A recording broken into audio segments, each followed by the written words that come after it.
Now, I will read this in Surah, page number 16, Al-Furqan 25. وَلَا يَأْتُونَكَ بِمَثَلٍ إِلَّا جِئْنَاكَ بِالْحَقِّ وَأَحْسَنَ تَفْسِيرًا. And they do not come to you with an example. وَلَا يَأْتُونَكَ بِمَثَلٍ إِلَّا جِئْنَاكَ بِالْحَقِّ. We come with the truth. وَأَحْسَنَ تَفْسِيرًا. And we give you the best. Ahsan means the most beautiful tafsir. Tafsir means detail or explanation. Now, you see, there are people who have done tafsir of the Quran. You know them. Oh, most of the people know. I've read that tafsir and I've read that interpretation and that tafsir, that explanation of ayat. But let's say, وَلَا يَأْتُونَكَ بِمَثَلٍ.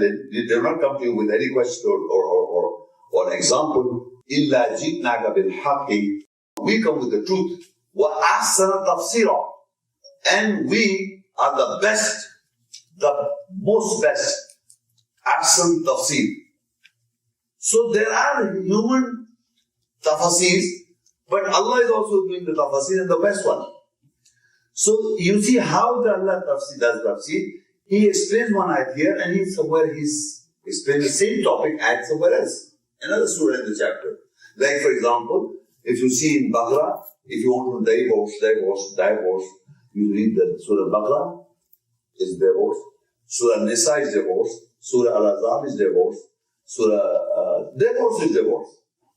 Now that is Ahsan Tafsir. You take out references on the ayahs of divorce and try to read if you are in position of divorce and read how Allah is telling what to do and what not to do. So this is Ahsan Tafsir of Allah. But now what we do, we read an ayah and we read somebody else's explanation. And then we say, I don't like this explanation, let us see the other guy. So we read another explanation. All the explanations are in our minds. But we don't have the explanation from Allah, as in tafsir.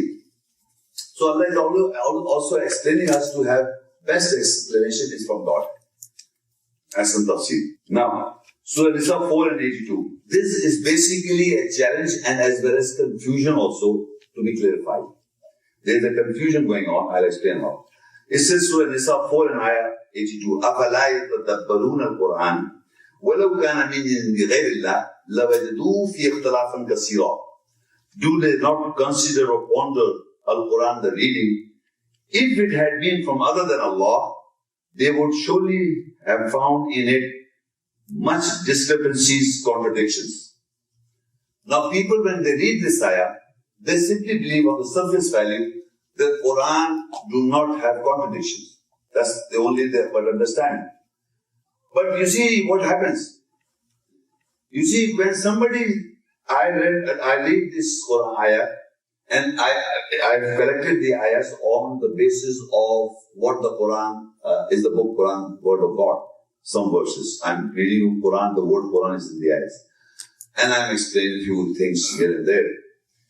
And now somebody, after the question and answer session, somebody will ask me, how do we know which translation you are reading? And there are many translations and many this and many that. How we know which is the correct one?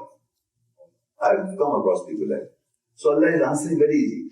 Do they not consider the Quran the reading in translation? I'm putting the translation because we're reading in English. Do not they consider Quran the reading with care? If it is not from Allah, then you must find contradiction in it. So the translation will have contradiction in it itself. Because here it says the book, that is the book, does not have a doubt. And they said, what book? This is the Quran. So he put the word Quran. And Ya Ahl al-Kitab, O people of the book, he said, this is Kitab, the Bible. So this is how people are playing. This is book is Bible, the book there is Quran. So you are doing something, Allah didn't say, Allah said book.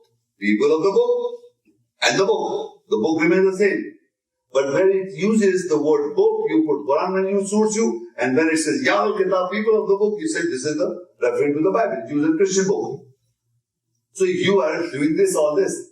And then Allah said, if you do not consider Quran with care, if it is not coming from God, there will many be contradictions. So this guy will go into contradiction. You have to understand that to understand read any translation. I don't advise read this or read that. Read any translation.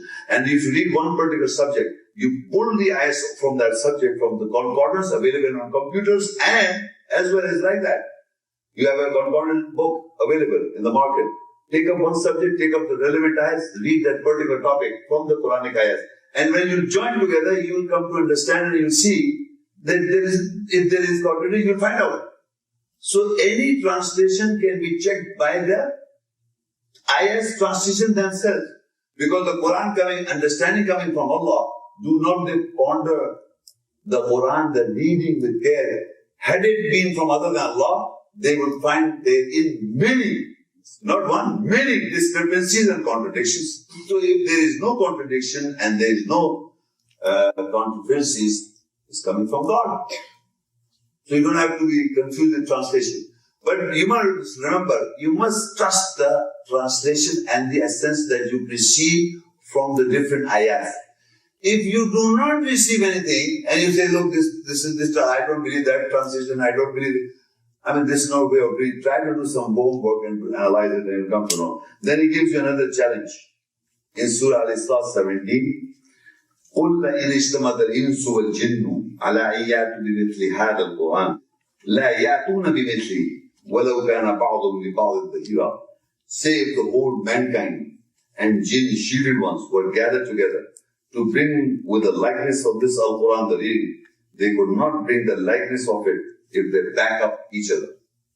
Now here Allah is giving another challenge. Say all mankind and the jinns, all mankind of 4 times. Now, past, present and the future. All the mankind gather together to produce a Quran, the reading like this one. There are readings, but like this. And even if they back up each other, they are not going to produce. Now people are here in the world today. They say this Quran is incomplete. There are certain surahs left out and this and that. The whole Quran, the whole one, without a change of a dot, memorized. Actually, the existence of the Quran is in your mind. You see, you must understand. Why? Because the Quran is not in a book form. There is in Tashkent, there is a Quran book form, and there is in Turkey, Tashkent, there is one place in Istanbul, Turkey. There is an Arabic text, preservat. It's not the same what is memorized, it's the same exact. What is memorized by humans today and what is printed in front of you is exactly the same. But if you go to ancient histories and try to locate, you can't find it. So Allah has preserved the book in your hearts and minds. You see, this is there. And still people have doubts. People are doubtful. People doubt each other. So it's Al-Baqara 2 and ayat 23 and 24. وَإِن كُنْتُمْ فِي رَيْبٍ مِّمَّا نَزَّلْنَا عَلَىٰ عَبْدِنَا فَأْتُوا بِسُورَةٍ مِّن مِّثْلِهِ وَادْعُوا شُهَدَاءَكُم مِّن دُونِ اللَّهِ إِن كُنتُمْ صَادِقِينَ. And if you are in doubt as to what again that we have revealed. He says we have revealed. If you are in doubt what we have revealed, then you produce the surah like this. Then come with the surah chart and call your witnesses besides Allah if you are truthful. Come on, do it. Now why we can't do it? Because we are not created. Because the contents of the ayahs, the essence of the message is like from a creator. I told you beginning, he is a creator. So the sense of the essence that he says, if you are in doubt as to what we have revealed, then you produce a surah. Now man cannot talk like that. Man will say, look, I have written a book with my whole heart, sincerity in its prefix. And if you find any fault, please let me know, I will correct it. That's man writing. And Allah says, if you are in doubt, because man doubts himself because he thinks God is also to be doubted. So if you are in doubt, then you produce a surah like this. وَإِن كُنْتُمْ فِي رَيْبٍ مِّمَّا نَزَّلْنَا عَلَىٰ عَبْدِنَا فَأْتُوا بِسُورَةٍ مِّن مِّثْلِهِ وَادْعُوا شُهَدَاءَكُم مِّن دُونِ اللَّهِ إِن كُنتُمْ صَادِقِينَ. Then call your witness beside Allah if you are speaking the truth. Do it. And he answers. He says, you cannot do it. فَإِن لَمْ تَفْعَلُوا وَلَن تَفْعَلُوا. You will never ever be able to do it. Why? Because you cannot speak like act or talk like God, write like God. فَاتَّقُوا النَّارَ الَّتِي وَقُودُهَا النَّاسُ وَالْحِجَارَةُ أُعِدَّتْ لِلْكَافِرِينَ. Then fear the fire, which is fuel for man and stones for you. Oh, he knows that you can't do it. You cannot talk, act like God. As somebody say, you are a madman. Put him into the hospital. If I start speaking like this, like we can do, I say I can do this. You're crazy man. So I can't do it, and nobody will accept. But here he's saying it. Who is it? None other than God, and it's not something that he's saying. He means it what he says.